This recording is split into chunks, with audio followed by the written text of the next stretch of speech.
Rebecca stood up and walked around the table to face Thomas directly. Thomas, global tech needs someone with your abilities, but more than that, you deserve a chance to rebuild your career and your life. Thomas felt tears welling up in his eyes.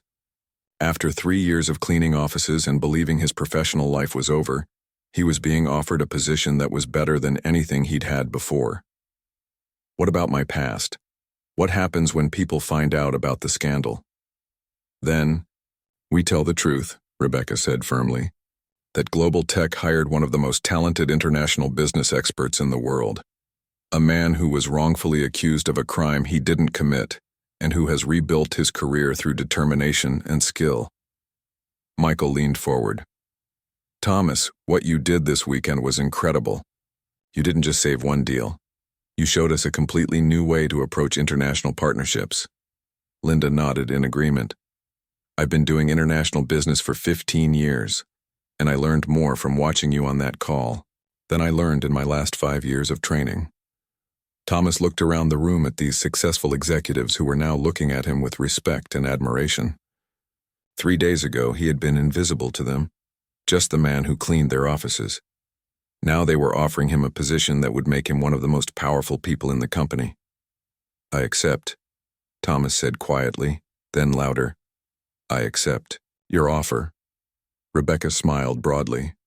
Welcome to the executive team, Thomas. I have a feeling this is going to be the beginning of something extraordinary. 6 months later, Thomas Henderson was featured on the cover of International Business Weekly magazine as the comeback executive of the year. The article told the story of his fall and rise, inspiring thousands of people who had faced their own career setbacks. Global Tech's international division, under Thomas's leadership, had secured partnerships in 12 countries and increased the company's global revenue by 400%. Thomas had built a team of multilingual specialists who approached international business the way he did, with respect, cultural sensitivity, and genuine interest in creating partnerships that benefited everyone involved. Thomas had been able to rebuild his relationship with his children, who were now proud to tell their friends that their father was a successful international business executive. He had moved into a beautiful home and was finally able to provide the kind of life he had always wanted for his family. But perhaps most importantly, Thomas had started a foundation called Second Chances that helped other professionals who had been wrongfully accused of crimes or faced major career setbacks. The foundation provided legal support, career counseling, and financial assistance to help people rebuild their lives. Rebecca often thought about that night when she had heard Thomas speaking 9 languages in the hallway. It reminded her that extraordinary talent could be found in the most unexpected places, and that everyone deserved a chance to show what they were truly capable of achieving. The janitor who had once cleaned her office was now her most valuable executive, and their partnership had transformed Global Tech into one of the most successful international companies in the world. Monday morning arrived faster than Thomas had expected. He stood outside the Global Tech building at 8:45, carrying a leather briefcase he hadn't used in 3 years. Inside were 40 pages of analysis, charts, and a completely restructured proposal for the Chinese partnership. Thomas had barely slept all weekend. He had worked 18 hours each day, diving deep into research about each Chinese company, their executives, their recent business challenges, and their long-term goals. What he discovered had shocked him. The Chinese partners weren't just looking for a simple technology partnership. They were facing intense pressure from their government to show that Chinese companies could compete globally while maintaining their cultural values. Global Tech's original proposal had completely missed this crucial point. Rebecca was waiting for him in the same conference room where they had talked Friday night. But this time, she wasn't alone. 3 other people sat around the table, 2 men and a woman all dressed in expensive business suits. Thomas, I'd like you to meet our senior leadership team, Rebecca said. This is James, our chief financial officer, Linda, our head of international operations, and Michael, our chief technology officer. Thomas felt his stomach drop. He had expected to present his findings to Rebecca alone, not to the entire executive team. These people probably made more money in a month than he made in a year as a janitor. Please sit down, Rebecca said, gesturing to the chair at the head of the table. We're all very interested to hear what you've discovered. Thomas opened his briefcase with trembling hands. Before I begin, I want to thank you all for giving me this opportunity. I know this situation is unusual. James, the CFO, looked skeptical. Rebecca tells us you think you can save our China deal. I have to be honest. We've had some of the best international consultants in the world look at this situation. What makes you think you can succeed where they failed? Thomas took a deep breath. This was his moment. Either he would prove that he still had what it took to succeed in business, or he would embarrass himself in front of the most powerful people at global tech. Because those consultants didn't understand what the Chinese partners really want, Thomas said, his voice growing stronger. May I show you something? He pulled out a chart showing the organizational structure of the lead Chinese company. Your previous team focused on Li Industries as a technology manufacturer, but Li Industries is actually a family-owned business that's been operating for over 60 years. The current CEO, Mr. Li Wei, is the grandson of the company's founder. Thomas pointed to different sections of his chart. Mr. Li is under enormous pressure to prove that his company can succeed internationally without losing its Chinese identity. Your original proposal essentially asked him to become a supplier for American products. That's not partnership. That's subordination. Linda, the head of international operations, leaned forward. What should we have offered instead? Thomas smiled and pulled out another document. Joint innovation. Li Industries has developed some breakthrough battery technology that could revolutionize electric vehicles. But they need a partner with global tech software expertise to bring their innovation to the global market. We never heard about any battery technology, Michael said, looking surprised. Because your team never asked about their innovations, Thomas explained. They spent all their time talking about what global tech wanted to sell in China. They never asked what Chinese companies had to offer the world. Thomas pulled out his completely restructured proposal. I've redesigned our partnership to position Li Industries as an equal partner and co-innovator. Instead of global tech entering the Chinese market, we're creating a joint venture that takes Chinese innovation to global markets. Rebecca was amazed at the thoroughness of Thomas's work. How did you find out about their battery technology? I called them, Thomas said simply. In Mandarin. I spent 2 hours on Saturday talking with their head of research and development. He was excited to finally speak with someone from global tech who was interested in their innovations instead of just their manufacturing capacity. James looked at the proposal documents. This is completely different from our original approach. You're talking about a 50-50 partnership instead of a supplier relationship. Exactly, Thomas said.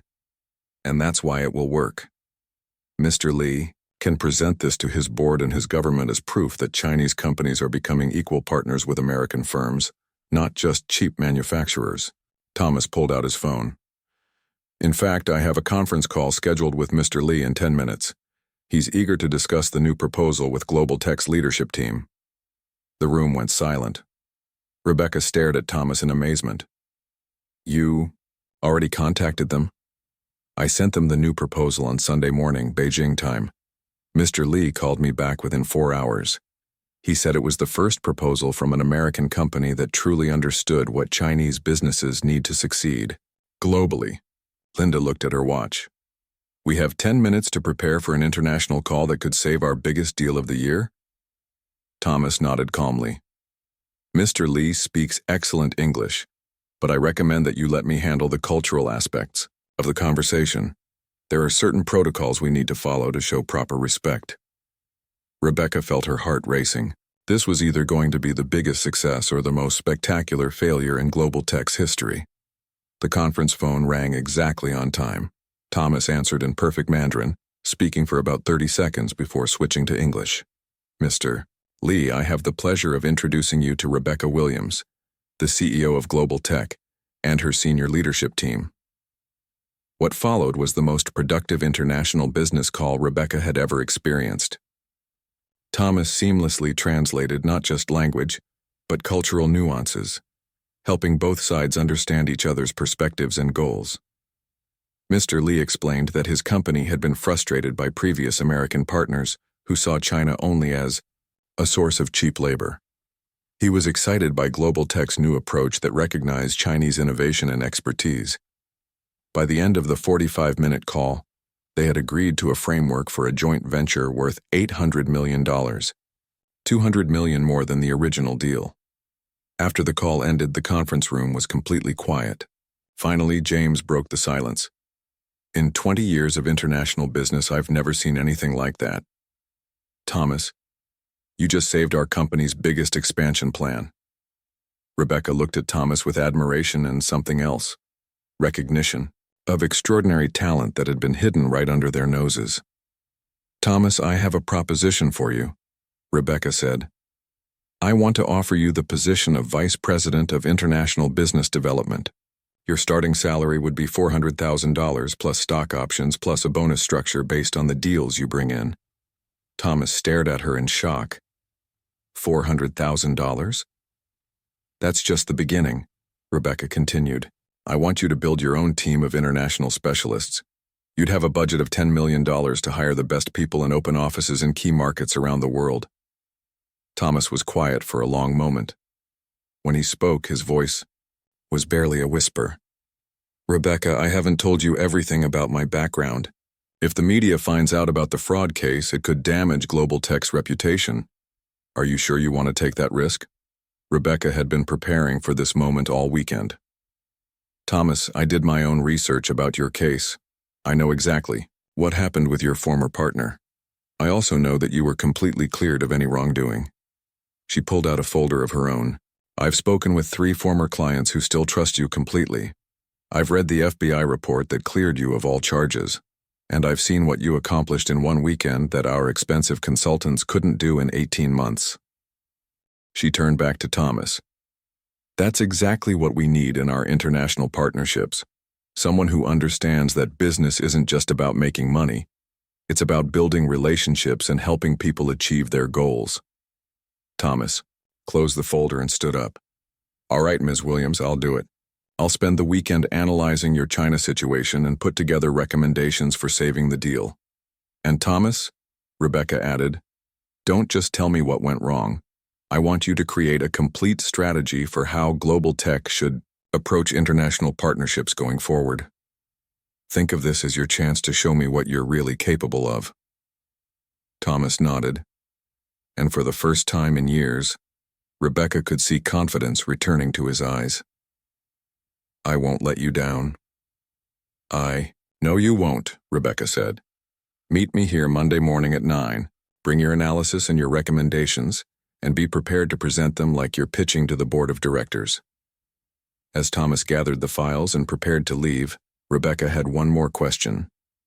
Thomas, are you nervous about this? Thomas paused at the door. Terrified, he admitted, but also more excited than I've been in 3 years. For the first time since everything fell apart, I feel like I have a chance to do what I was meant to do. What's that? Help people build bridges across cultures and create partnerships that benefit everyone involved. After Thomas left, Rebecca sat alone in the conference room, staring out at the city lights. She had just made a decision that could either save Global Tech's biggest deal or become the most expensive mistake of her career. But something told her that Thomas Henderson was about to surprise everyone, including himself. Rebecca looked at Thomas with determination in her eyes. I have an idea, but it's going to require you to trust me, and it might be the biggest challenge you've faced in years. Thomas shifted uncomfortably in his chair. What kind of challenge? Global Tech is about to lose the biggest deal in our company's history. We've been working for 18 months to partner with a group of Chinese technology companies. The deal is worth $600 million, and it would open up the entire Asian market for us. Rebecca stood up and walked to the whiteboard in the conference room. But 3 weeks ago, everything fell apart. Our negotiating team made some serious mistakes, and now the Chinese partners won't even return our phone calls. What happened? Thomas asked, genuinely curious despite his nervousness. Our lead negotiator, Richard Palmer, thought he could handle the cultural differences himself. He spent 2 weeks in Beijing, but he approached the meetings like they were happening in New York.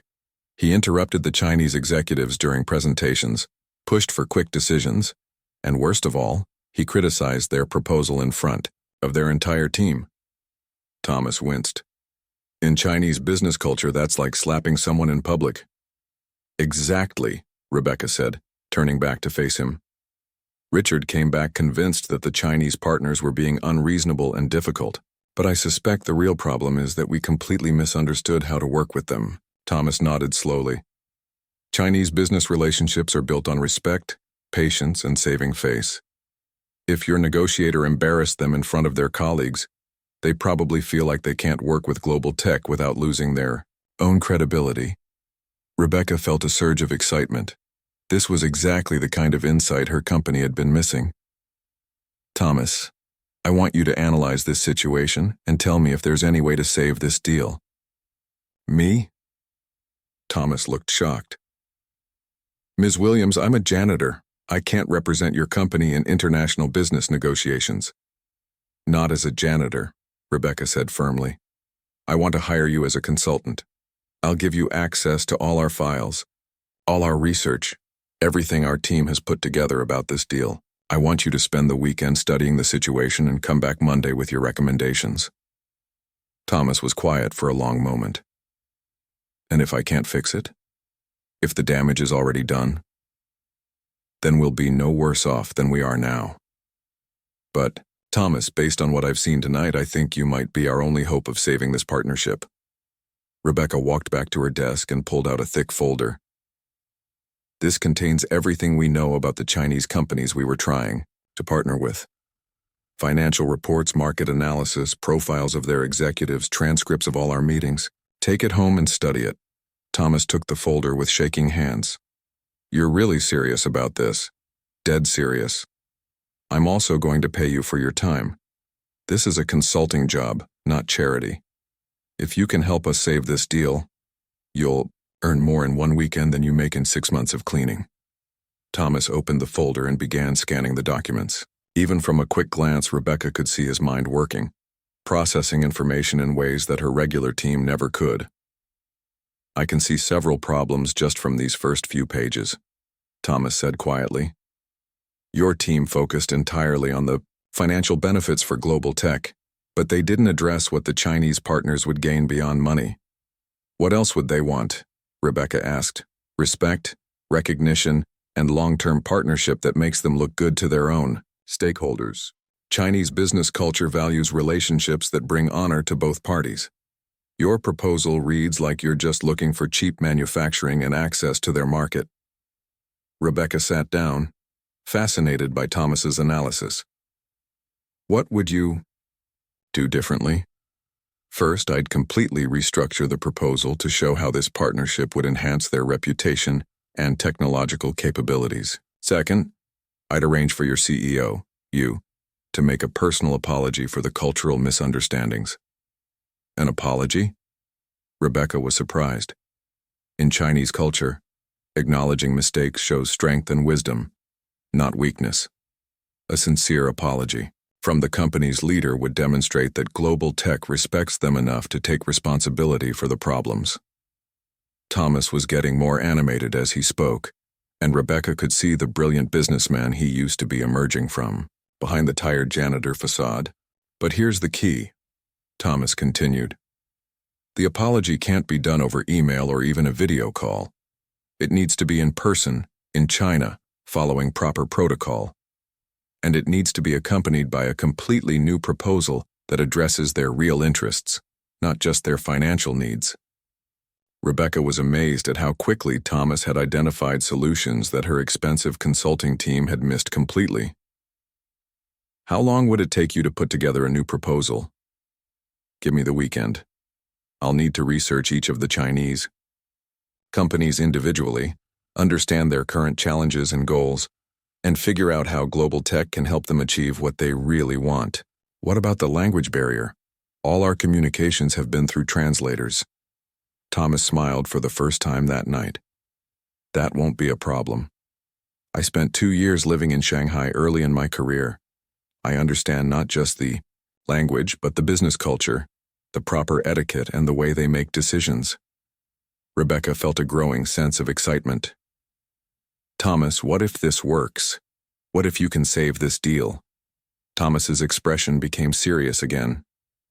Ms. Williams, I need to be honest with you. If I do this, if I put my name on a proposal and recommendations for global tech, there's a chance that someone will discover my background. If the story about the fraud case comes out, it could embarrass your company. Rebecca had been thinking about this exact issue. Thomas, I've made my career by taking calculated risks. Yes, there's a chance that your past could become public, but there's also a chance that your skills could transform global tech's international business. She leaned forward in her chair. Besides, I've been thinking about what you told me. You were the victim of a crime, not the perpetrator. If anyone questions your background, we'll tell the truth, that global tech hired a brilliant international business expert who was wrongfully accused and cleared of all charges. Thomas looked down at the folder in his hands. It's been 3 years since I've worked on anything this important. What if I've lost my edge? What if I can't deliver what you need? Based on the phone calls I overheard tonight, I don't think you've lost anything, Rebecca said confidently. Thomas, you were giving sophisticated investment advice to clients around the world while pushing a cleaning cart. If anything, you've probably gotten better at understanding different perspectives and working under pressure. Thomas was quiet for several minutes, clearly wrestling with the decision. Finally, he looked up at Rebecca. If I do this, I need to know that you understand the risks, not just to your deal but to your company's reputation.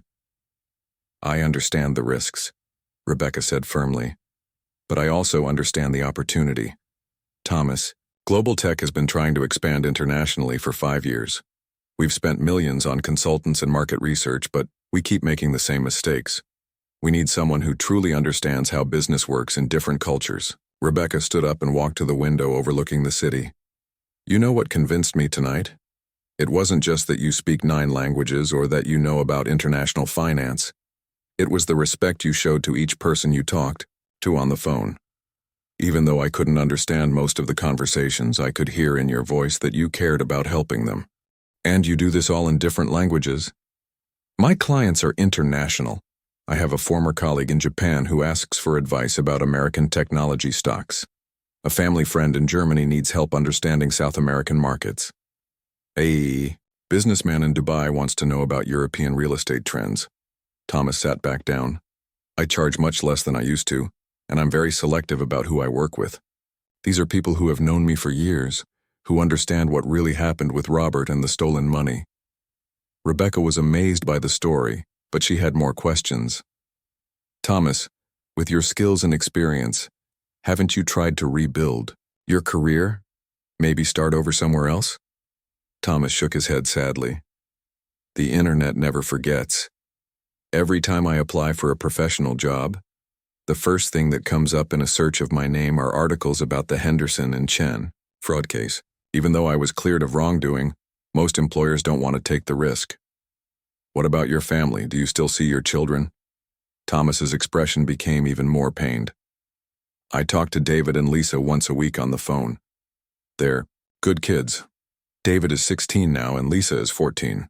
But they live in California with their mother and I can barely afford to visit them once a year. Patricia remarried last year. Thomas continued quietly. A nice man, a doctor. He can give her and the kids the stable life they deserve. I'm happy for them, really. But it's hard knowing that my children see another man as their father figure while I'm cleaning offices at night. Rebecca felt her heart breaking for this man. Do they know what you're doing for work? They know I have a job, but not exactly what it is. I tell them I work for a technology company, which is technically true. I just don't mention that I work with a mop and vacuum cleaner instead of computers and spreadsheets. Thomas looked directly at Rebecca. The hardest part isn't the loss of money or status. It's the loss of purpose. For 15 years I helped people build wealth, secure their futures, achieve their dreams. I was good at it and it felt meaningful. Now I empty trash cans and clean bathrooms. But you're still helping people with their investments, Rebecca pointed out, on a much smaller scale, and always with the fear that someone will discover my past and I'll lose even these small opportunities. I live in constant worry that my current clients will decide I'm too much of a risk. Rebecca was quiet for a long moment, processing everything Thomas had told her. Finally, she spoke. Thomas, what if I told you that global tech is facing exactly the kinds of problems you used to solve every day? Thomas looked skeptical. What do you mean? We're trying to expand into 6 new international markets, but we keep running into cultural and communication barriers. We've hired expensive consulting firms, but they don't have the deep understanding of local business practices that comes from actually speaking the language and understanding the culture. Rebecca leaned forward in her chair. Just last month, we lost a huge deal in China because our negotiating team accidentally insulted our potential partners by not understanding proper business etiquette. We've been trying to enter the German market for 2 years, but we can't seem to connect with local businesses. Those are exactly the kinds of problems I used to help companies solve, Thomas admitted. I know, and listening to you tonight, I realize you might be exactly what global tech needs. Not just someone who speaks multiple languages, but someone who truly understands international business from the ground up. Thomas shook his head. Ms. Williams, I appreciate what you're saying, but you don't understand. If global tech hired me for a professional position and my background came out, it could damage your company's reputation. I can't risk that happening to you. Rebecca smiled. Thomas, what if I told you that I'm willing to take that risk? What if I said that I believe your skills and experience are worth more than the fear of old scandals? Thomas stared at her in disbelief. You would really consider hiring me for something other than cleaning? I'm not just considering it, Rebecca said firmly. I'm thinking it might be the best business decision I've made in years. Rebecca found 2 chairs in the nearby conference room and gestured for Thomas to sit down. The room was dimly lit by the city lights streaming through the floor-to-ceiling windows. Thomas looked nervous as he settled into the chair, his hands clasped tightly in his lap. Take your time, Rebecca said gently. I'm not going anywhere. Thomas stared out the window for a moment, gathering his thoughts. When he finally spoke, his voice was quiet but steady. 15 years ago, I wasn't Thomas the janitor. I was Dr. Thomas Henderson, and I had a very different life. He paused, looking at Rebecca to see her reaction. I have a PhD in international economics from Cambridge University and an MBA from Harvard Business School. Rebecca's eyes widened, but she remained silent, encouraging him to continue. I spent my 20s studying languages and economics. Parents were missionaries, so I grew up in different countries. By the time I was 12, I was already fluent in 4 languages. In university, I added 5 more. Languages just came naturally to me, like some people are good at music or math. Thomas's voice grew stronger as he continued. After graduate school, I started working for a big investment bank in New York. I specialized in international markets, helping wealthy clients invest their money in different countries. My language skills made me valuable because I could talk directly with business partners around the world. How successful were you? Rebecca asked. Very successful, Thomas admitted. By the time I was 35, I was managing over $500 million in investments. I had clients from every continent: oil companies in the Middle East, technology firms in Asia, mining operations in South America. I was making more money than I ever dreamed possible. Rebecca could hear the pride in his voice, but also sadness. She knew this story wasn't going to have a happy middle. I got married to a wonderful woman named Patricia. She was a lawyer, brilliant and beautiful. We had 2 kids, David and Lisa. We lived in a beautiful house in Connecticut, drove expensive cars, took vacations to Europe twice a year. Life was perfect. Thomas's expression darkened. Maybe too perfect. I got comfortable, maybe a little careless. I trusted people I shouldn't have trusted. What happened? Rebecca asked softly. I had a business partner, Robert Chen. We had worked together for 8 years. He was like a brother to me. We started our own investment firm together, Henderson and Chen International. For 3 years, we were unstoppable. We were managing over $800 million and had offices in New York, London, and Hong Kong. Thomas stood up and walked to the window, looking out at the city below. Robert was the one who handled most of the paperwork and legal documents. I focused on client relationships and market analysis. We trusted each other completely. That trust almost destroyed my life. Rebecca waited patiently as Thomas gathered himself to continue. 3 years ago, I got a call from the FBI. They wanted to meet with me about some unusual transactions in our company accounts. I thought it was just routine. Sometimes government agencies check on investment firms to make sure everything is legal. Thomas turned back to face Rebecca. But it wasn't routine. They showed me documents that proved Robert had been stealing money from our clients for over 2 years. Not just a little money. We're talking about $12 million. $12 million? Rebecca gasped. The worst part was how he did it. He had been forging my signature on documents, making it look like I was authorizing the transfers. He created fake email accounts using my name. He even recorded phone conversations where he pretended to be me giving investment instructions. Thomas sat back down, his shoulders slumping. By the time the FBI discovered what was happening, Robert had disappeared. He had moved all the stolen money to banks in countries that don't cooperate with American law enforcement. He was gone, and I was left holding the bag. But surely the authorities could tell you weren't involved, Rebecca said. Thomas laughed bitterly. You would think so, but financial crimes are complicated. The evidence against me looked very convincing, signatures that looked exactly like mine. Emails from my accounts, recorded phone calls with my voice. Robert had been planning this for a long time. What happened to your business? Everything fell apart almost overnight. Our clients panicked and demanded their money back. The government froze all our accounts while they investigated. The media picked up the story, and suddenly I was the face of another Wall Street scandal. Thomas's voice became quieter. Even though the criminal charges were eventually dropped when investigators realized I had been set up, the damage was done. No one wanted to invest with someone who had been involved in a fraud case.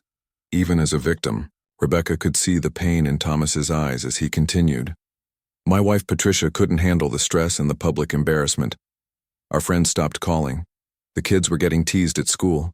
Patricia filed for divorce and moved back to her parents' house in California, taking David and Lisa with her. I'm so sorry, Rebecca said sincerely. I lost everything. The house, the cars. Most of our savings went to legal fees. My reputation in the financial world was destroyed. No investment firm would hire me. Even small companies were afraid to take a chance on someone who had been in the news for financial fraud. Thomas was quiet for a moment before continuing. For 6 months I applied for jobs everywhere. Finance, consulting, even teaching positions at universities. But as soon as employers did a background check and saw the news articles about the Henderson and Chen scandal, they lost interest. How did you end up here? Rebecca asked. I was running out of money and getting desperate. I had been living in a small apartment, selling everything I owned just to pay rent. One day I saw an ad for night janitorial positions at Global Tech. It wasn't what I had planned for my life, but it was honest work and it paid enough to survive. Thomas managed a small smile.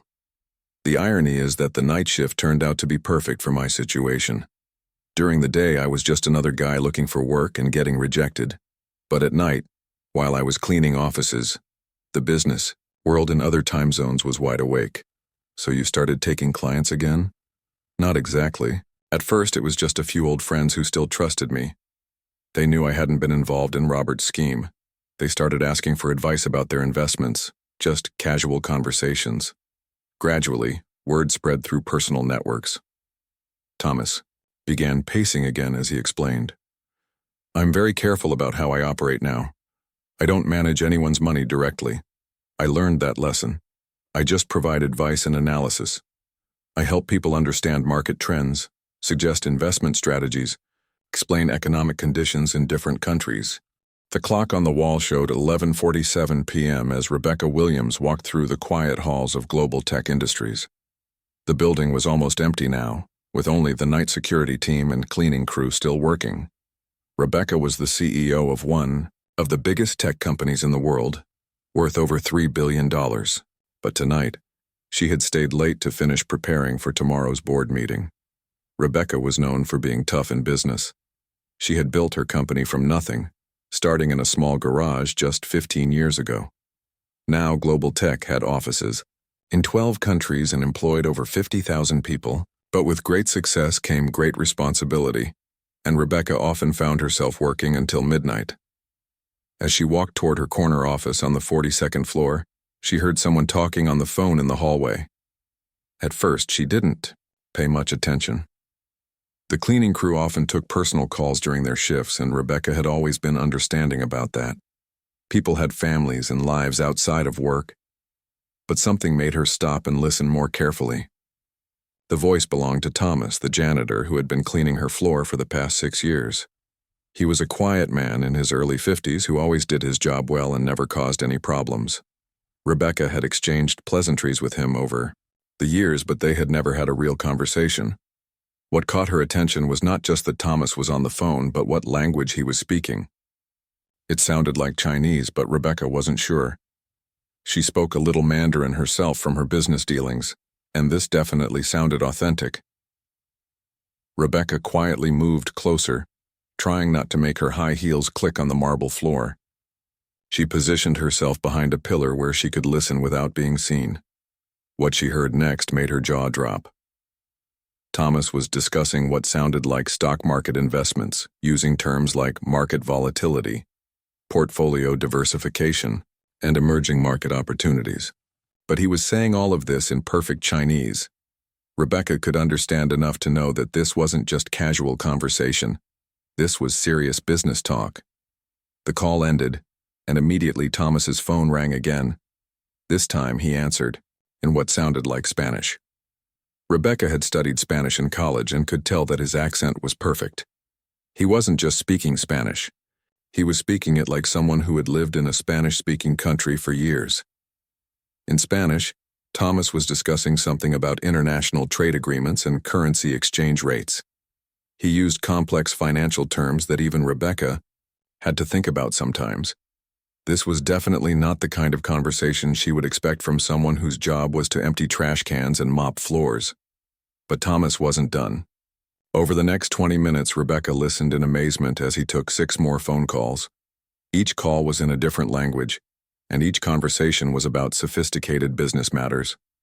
She heard him speak French with what sounded like a perfect Parisian accent discussing luxury goods markets. Then came a call in German where he talked about automotive industry trends. After that, he switched to Italian and discussed real estate investments in Rome and Milan. The most surprising call was in what Rebecca recognized as Arabic. Thomas spoke with the same fluency and confidence, discussing oil market predictions and Middle Eastern business opportunities. Then came Portuguese, where he advised someone about Brazilian mining investments. But the call that really shocked Rebecca was when Thomas answered his phone in Japanese. Rebecca had tried to learn Japanese for her business dealings in Tokyo, but she had found it incredibly difficult. Yet here was Thomas, speaking Japanese like he was born in Tokyo, discussing technology partnerships and manufacturing contracts. The ISO final call was in Russian. Rebecca didn't understand a word of Russian, but she could tell from Thomas's tone and confidence that he was just as comfortable in this language as all the others. He seemed to be giving investment advice about the Russian energy sector. When the last call ended, Thomas put his phone away and picked up his cleaning cart. He was about to move on to the next office when he noticed Rebecca standing there. His face immediately changed from confident businessman to worried employee. "Oh, Ms. Williams, I'm so sorry. I didn't know you were still here. I hope my phone calls weren't too loud. I was just..." Thomas stopped talking, clearly trying to think of what to say. Rebecca stepped out from behind the pillar, her mind racing with questions. "Thomas, how many languages do you speak?" Thomas looked down at his feet, his hands gripping the handle of his cleaning cart. "I speak a few languages, ma'am. Is that a problem? I always take my personal calls during my break time and I make sure my work gets done." "A few languages?" Rebecca repeated. "I just heard you speaking at least 8 different languages fluently, and those weren't personal calls, were they? You were discussing business matters that most MBA graduates would struggle with." Thomas's face went pale. He looked like he wanted to disappear into the floor. "Ms. Williams, I can explain. I'm not doing anything wrong. I never use company phones or computers for my calls. I only take them during my breaks, and I always finish my cleaning duties." Rebecca held up her hand to stop him. "I'm not accusing you of doing anything wrong. I'm just amazed." "Thomas, Those conversations I heard were incredibly sophisticated. You were discussing international markets, currency, rates, investment strategies. Where did you learn to speak all those languages? And how do you know so much about business? Thomas was quiet for a long moment, clearly struggling with how to answer. Finally, he looked up at Rebecca with tired eyes. It's complicated, Ms. Williams. I used to do different work before I started cleaning here. What kind of work? Rebecca pressed gently. I used to work in finance and international business, Thomas said quietly. But that was a long time ago. Things changed and now I clean offices. It's honest work and I'm grateful to have it. Rebecca could sense there was much more to the story, but she could also see that Thomas was uncomfortable. However, her business instincts were telling her that something extraordinary was happening here. In 15 years of running global tech, she had learned to recognize talent when she saw it. And what she had just witnessed was exceptional talent. Thomas, I have to ask, are you currently managing investments for clients? Is that what those phone calls were about? Thomas hesitated before answering. I help a few people with their investments. Old friends who still trust my advice. I'm not running a big business or anything, just helping people I've known for years. And you do this while working your night shift here? Yes, ma'am. The time difference works well. When it's midnight here, it's morning in Asia, and afternoon in Europe. I can talk to people around the world during my work hours here. Rebecca was quiet for a moment, processing everything she had learned. Here was a man who cleaned her office every night, but who apparently had the skills to advise international investors in 9 different languages. It didn't make sense, and Rebecca had built her career on making sense of things that seemed impossible. Thomas, I'd like to talk to you more about this. Not because you're in trouble, you're not, but because I think there might be an opportunity here for both of us. Thomas looked surprised. An opportunity? Global tech is expanding into new, international markets. We've been struggling with cultural barriers and communication problems in several countries. What I just witnessed suggests you might have skills that could help us. Thomas shook his head quickly. Ms. Williams, I appreciate the thought, but I'm just a janitor. I clean offices, that's my job. But it doesn't have to be your only job, Rebecca said. What if I told you that global tech is about to lose a $200 million deal in China because we can't communicate effectively with our partners there? What if I said we've been trying to enter the German market for 2 years but keep making cultural mistakes?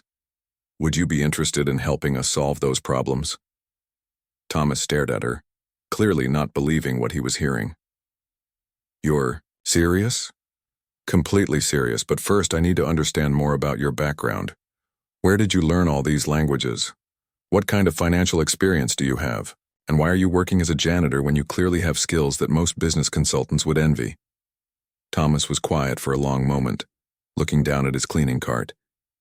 When he looked back up at Rebecca, she could see years of pain and disappointment in his eyes. Ms. Williams, it's a long story, and not a very happy one. I have time, Rebecca said, and I'm a good listener. Thomas glanced around the empty hallway, then back at Rebecca. If I tell you my story, will you promise not to fire me? This job might not seem like much, but it's all I have right now. I can't afford to lose it. Rebecca felt a pang of sympathy for this man who was clearly carrying some heavy burdens. Thomas, I promise you won't lose your job because of anything you tell me tonight. In fact, I'm hoping our conversation might lead to something much better for both of us. Thomas took a deep breath and set his cleaning supplies aside. All right, Ms. Williams, but you might want to sit down. This story is going to take a while, and it's not the kind of story you'd expect from your night janitor.